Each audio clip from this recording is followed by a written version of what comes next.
Gather close, children, elders, and listen well to a tale from the heart of our jungle, where the trees whisper secrets and the earth tests the souls of men. Picture a dark African night, the crackling fire warming your faces, the moon low and silver, washing over the jungle canopy. I tell you now of Kato, a man whose heart was tested by the mountain's gift, a story of courage, greed, and the true treasure of the earth. Long ago, in a small village at the jungle's edge, where chickens clucked and goats bleated, life was hard. Smoke rose from clay pots, and women pounded millet, but the soil was stubborn. Kato, a farmer in his late 30s, worked from dawn to dusk, his hands calloused, his hoe broken against the earth. Yet the crops were thin, barely enough to feed his family. His wife, Amina, came to him one day, worry in her eyes, and said, "Kato, the children are hungry. The yam harvest is gone, the cassava rotted. What will we eat this week?" Kato looked at his children, their bowls empty, and his heart grew heavy. "I work sunrise to sunset," he said bitterly, "yet the soil gives nothing. It's as if the earth itself has cursed me." That evening, Kato entered the village tavern, where the air smelled of roasted groundnuts and palm wine. Men sat in circles, their voices low, until an old hunter named Mwangi, half drunk, leaned in and whispered, "There's a cave deep in the jungle, its walls made of pure gold. I saw it long ago near the river bend." The men laughed. Omari, a young man, mocked, "Mwangi, your palm wine clouds your eyes." Juma added, "If such a cave existed, you'd be richer than kings." But Kato's heart pounded. Mwangi grabbed his arm and said, "The cave is real, but cursed. Only those with clean hearts leave alive." Those words sank deep into Kato's soul. That night, outside his hut, Kato stared into the jungle, crickets chirping, an owl hooting, a lion roaring in the distance. Amina joined him and said, "Husband, why do you sit here? The forest seems to call your name." Kato replied, "Perhaps it does. I cannot watch our children starve. If the cave is true, it might hold our salvation." Amina gasped, clutching his arm. "No, the jungle is full of spirits. Many who go too far never return. Please, don't chase shadows." But Kato, his eyes burning with resolve, said, "If I do nothing, we perish slowly. If I go, maybe we live." A proverb echoed in his mind. He who fears the forest never tastes honey. At dawn, he would go. At first light, as the rooster crowed and mist hugged the ground, Kato strapped on a bundle, a calabash of water, roasted maize, and his old hunting spear. Amina watched, tears in her eyes, and pleaded, "Kato, you are my husband, the father of our children. What if the spirits don't let you return?" Kato cupped her face and said, "Amina, I do this for you, for them. If there's no treasure, I'll return with my spear. If there is, we'll never go hungry again." His daughter, Lena, tugged his leg, holding a wooden toy he'd carved, and asked, "Papa, will you bring me something shiny from the jungle?" Kato knelt, smiling sadly, and said, "Yes, my little one, something brighter than the stars." He kissed her forehead and faced the towering jungle trees. The jungle roared with life. Birds screeched, monkeys chattered, insects buzzed. The air was thick with damp earth and wild orchids. Kato moved carefully, his spear cutting through undergrowth, sunlight piercing the canopy like golden spears. But the deeper he went, the darker it grew. Suddenly, a voice shouted, "Kato, wait!" It was Omari, the tavern mockers, running with a machete and water flask. "You truly meant it?" Omari asked. "You're going after Mwangi's cave?" Kato nodded. "I cannot watch my family starve," Omari grinned. "Then I'm coming. If there's gold, I want my share. 2 men are stronger than 1. Kato hesitated but agreed, and they marched deeper into the shadows. Hours passed, sweat dripping, the jungle endless. Then Omari pointed ahead. "Look, do you see that?" A broken statue loomed, half hidden by vines, its stone face worn, eyes staring, carved with strange symbols. Kato touched the moss-covered stone and said, "This is no hunter's marker. These are from people long before us. Perhaps Mwangi spoke truth." The jungle fell silent. No birds, no monkeys, only whispering wind. Omari laughed nervously. "Just an old rock. Gold doesn't hide in statues." But Kato felt a chill, wondering, is the jungle watching us? As night fell, they built a fire under a great baobab tree, flames flickering, shadows dancing like spirits. Kato ate maize quietly, while Omari drank palm wine and boasted, "When we find this cave, I'll take gold to build a house bigger than the chief's. I'll have 10 wives, and all will bow to me." Kato, disturbed, said, "Be careful, Omari. Mwangi said the cave is cursed. It may not welcome hungry hearts." Omari laughed, waving dismissively. Curses are for children and old women. Gold is gold, and I'll take all my hands can carry. Kato lay down, uneasy, feeling unseen eyes in the darkness. A low growl echoed, then silence. Morning came, the jungle still, mist clinging like a shroud. Kato woke to strange footprints around their fire, too large, too deep, almost clawed. Omari, look at these, he said, alarmed. Omari scoffed. Probably a wild boar. Stop seeing ghosts, Kato. But Kato gripped his spear tighter, instinct screaming. They pressed on, and the undergrowth parted to reveal an ancient trail of cracked stones, swallowed by roots, symbols glowing faintly in sunlight. Omari's eyes widened. By the ancestors, this is no hunter's path. Kato traced the carvings and read, "Beware the hunger of the mountain." Omari grinned, where it says, "Follow, and find treasure." We're close. The air grew heavy, whispers echoing just out of earshot, but they kept moving. By midday, they reached a waterfall, its cascade hiding a dark cave mouth, yawning like a beast's jaws. Omari shouted, "There." Mwangi was right. Kato hesitated. Something about this place, it feels alive. Omari laughed, splashing through water. Alive or dead, gold doesn't care. Come or stay with your fears. Kato followed, the spray soaking his clothes. Inside, the air was cold, damp, footsteps echoing. Crystals glowed faintly on the walls, casting eerie light. The cave seemed to breathe, walls tightening, expanding. The tunnel split, left, a golden flicker, right, a chilling wind. Omari pointed eagerly. The light. That's the treasure. Kato shook his head. No, my spirit says it's a trap. The ancestors wouldn't make gold so easy. We take the darker path. Omari glared. Always with your riddles. Fine, follow your ghosts. I'll take the gold. He stormed left, chasing the glow. Kato, alone, gripped his spear, prayed, "Spirits of my fathers, guide me," and stepped into the dark. The right tunnel narrowed, forcing Kato to crawl. Voices whispered, "Kato." He called, "Who's there?" The ground crumbled, and he fell into a chamber, landing on cold stone. Paintings covered the walls, men entering the cave, never leaving. A stone altar stood, stained dark as if with blood. A chill gripped him. Meanwhile, Omari raced down the left tunnel, laughing, "Kato the coward will regret this. The spirits favor the bold."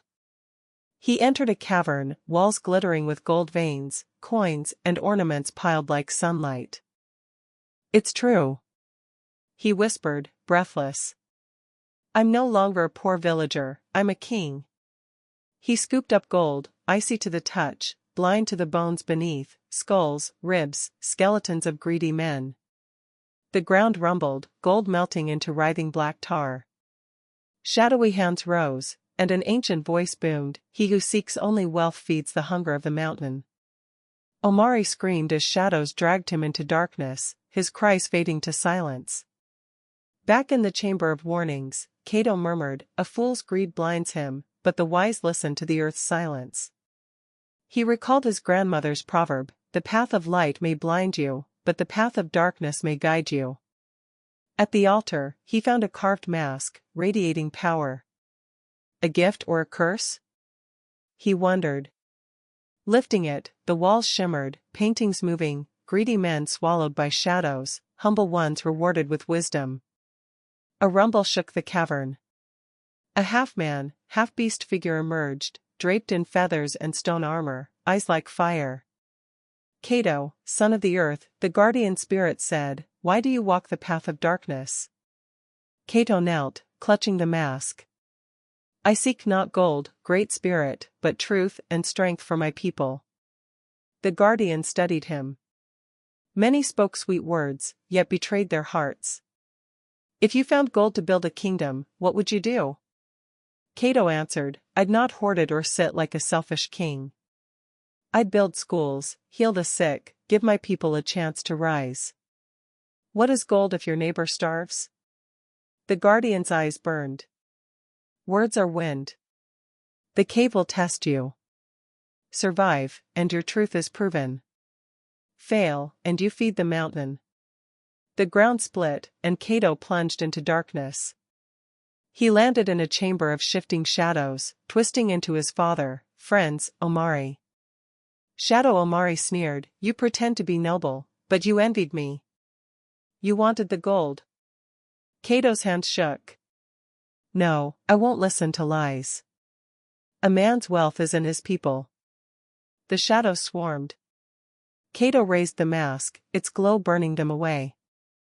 Alone, he faced a crystal staircase leading deeper. "If this is the price of truth," he said, "I'll pay it." He climbed, each step glowing, the air warm, humming. "Grandmother said, the earth hides its heart from greedy hands," he whispered. "Perhaps I'm nearing that heart."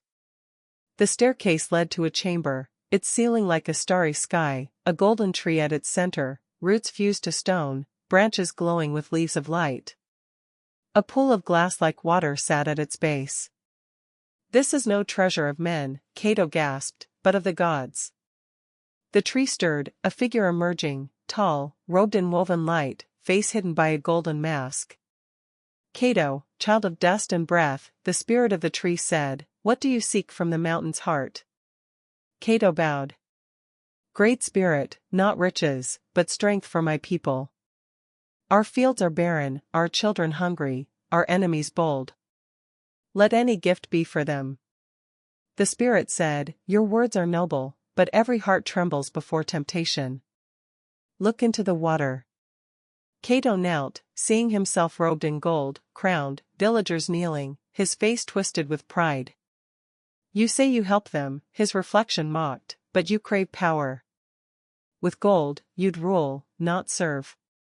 Kato clenched his fists. "No, power without love is slavery. I wish to serve." The reflection reached out, shadowy hands rising. Kato thrust the mask forward, its glow shattering the vision. The spirit stepped closer. "You passed the trial of truth. Now, the trial of choice. Behind you, a path of gold, wealth beyond imagining. Before you, the path of light, wisdom, but no coin. Choose." The floor trembled, a golden tunnel opening behind, a crystal staircase ahead. Kato remembered his people's hunger, his father's weary hands. Temptation tugged, but his grandmother's voice echoed, "Gold buys bread for a day, but wisdom plants fields for a lifetime." He stepped onto the path of light. The golden tunnel collapsed. The staircase led to a hidden valley, lush fields, rivers, fruit-laden trees, a paradise. "This is the true treasure," the spirit said, "life to sustain. You chose wisely." At the valley's center, a glowing spring burst forth. "Take this water," the spirit said. "Where it flows, the land renews. Your people will never hunger." Kato filled a carved gourd, tears in his eyes. "Thank you for trusting me," he whispered. The spirit faded, saying, "Guard this gift, child of dust. Men's greed is endless, and even pure water can be poisoned." Kato descended the mountain at dawn, weary, clutching the glowing gourd. Villagers gathered, whispering. "He lives, but empty-handed," said one.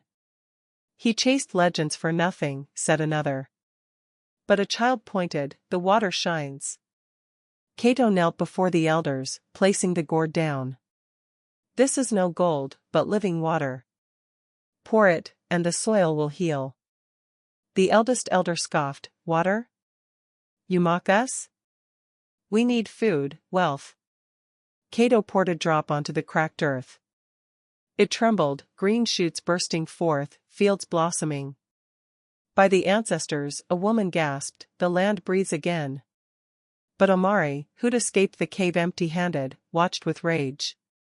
"He found it," he muttered, "but it should have been mine. No water saves us, only gold rules." He slipped into the shadows, plotting. Villagers surrounded Kato. "You've saved us." A young man cried. "You're the guardian of the mountain's gift." Children danced, chanting his name. Even the elders bowed. The gods favor you, Kato, one said. Guard this gift, for it brings envy as surely as life. Kato felt unease, knowing greed waits like a serpent. That night, the village celebrated, fires blazed, drums echoed, laughter rang. Kato sat apart, the gourd glowing. His grandmother touched his shoulder. You've done well, child, she said, but blessings are burdens. Guard your heart. A gust snuffed the fire, the gourd flaring, thunder rumbling under clear skies. What does this mean? A villager trembled. Kato gripped the gourd. The mountain's trial isn't over. A storm is coming. Under the moon, while crickets sang and owls hooted, Omari crept to Kato's hut, eyes hungry for power. They cheer him now, he whispered, but when the gourd is mine, they'll kneel to me. The gourd's glow lit his twisted face. Kato murmured in sleep, the storm begins. Omari's hand trembled, touching the gourd. It flared violently, the earth rumbling. He grabbed it, hissing, mine at last. And fled. At the village edge, Omari raised the gourd. With this, I'll command kings, turn dust to gold. But when he poured, black vines erupted, thorned and twisted, cracking the earth, releasing foul smoke. Fields withered, villagers woke screaming. What has he done? One cried. The land burns with poison. Kato jolted awake, his grandmother clutching him. Greed turned the blessing to a curse, she said. Kato saw Omari, laughing madly, the gourd black in his hands. You thought yourself chosen, Kato. Omari shouted. The gift is mine. I'm the mountain's master. Kato strode forward. Omari, the gift wasn't for greed. You're destroying us. Omari sneered. Spare me your sermons, farmer boy. I'll build kingdoms, and if they resist, I'll burn them. Black vines lashed out, tearing huts and trees.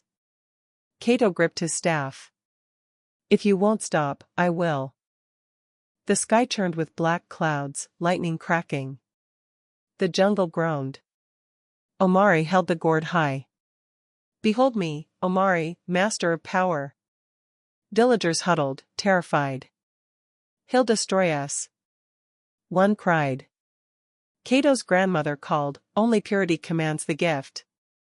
Kato planted his staff, golden light spreading. Omari, you're not the master, you're its prisoner. Omari thrust the gourd, black vines slashing. Kato struck the ground, golden light shielding him, burning vines. Omari poured more, twisting the jungle into thorned beasts. Kato prayed, Spirit of the mountain, guide me. His glow intensified, radiant. They clashed, Omari's black energy against Kato's golden light. Villagers watched, awestruck. It's like gods fighting, one whispered. In the chaos's center, Kato charged, staff raised, Omari thrust the gourd. Light and shadow exploded. Both men fell back, panting. The gourd cracked in Omari's hands, his laughter faltering. No, it's mine. He screamed. Kato rose. It was never yours. The mountain chose. He struck the ground, golden energy surging. Vines withered, monsters dissolved. The gourd shattered, light engulfing the jungle. Omari screamed, overwhelmed. The storm vanished, the jungle still. Fields and huts restored, as if time turned back. Kato knelt, exhausted. His grandmother took his hand. You've proven worthy, she said. Omari lay broken, eyes hollow. I only wanted to be more than nothing, he whispered. Kato looked with pity. Power can't fill an empty heart. Villagers lifted Kato, chanting his name, seeing him as their protector, chosen by the mountain. The sun rose, fields lush, children laughing. The village elder declared, let it be known, Kato, son of a farmer, saved us. The crowd cheered, but Kato stood quietly, gaze distant. Omari sat on the gathering's edge, trembling, tears in his eyes. "Why didn't you finish me?" he asked Kato. "After all I did?" Kato knelt, touching his shoulder. "Mercy is greater than vengeance. I fight to protect, not destroy." Some villagers turned away, unforgiving, others softened. At night, Kato walked to the mountain's foot. Golden light glowed where the gorge shattered. The mountain spirit appeared, robed in mist. "You've proven a humble heart shines brighter than king's greed," it said. Kato bowed. "I did what I could. The village was worth saving." The spirit smiled. "The gift remains in you. Guard it, for the jungle's balance is fragile, and others may seek it." It faded, leaving Kato under the stars, responsibility heavy. By the village fire, the elders gathered the children. Kato's grandmother spoke. "True wealth is not gold or power, but your heart's strength. Let Omari's fall warn you, and Kato's courage guide you." The children nodded, eyes wide in the flame's glow. That night, Kato dreamed of the mountain, a cavern lined with glowing gourds. A voice whispered, "The gift waits for those who seek it. Others will come." Kato woke, gripping his staff, looking over the jungle, knowing his journey wasn't over. And so, Kato the farmer became more than a man, he became a guardian. The mountain's gift lived on, not in riches or power, but in the courage of a heart unshaken by greed. Yet deep within the jungle, mysteries remained, waiting for the next soul to uncover them. If you were inspired by this tale, don't forget to like, subscribe, and share, so more people can find strength in the stories we tell here on African Tales Haven.